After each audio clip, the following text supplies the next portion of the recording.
ನನಗೆ ಬೇಕಾಗಿಲ್ಲ.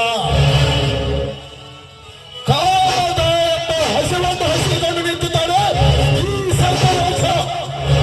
ಆ ನಿನ್ನ ಸೀಲೆ ಎಂಬ ಭಕ್ತಿಯನ್ನು ಬೆಚ್ಚಿ ಮುನ್ನ ಬಡಿಸಬಾರಲ್ಲ ಅಂತ ಸರ್ಪರಾಜ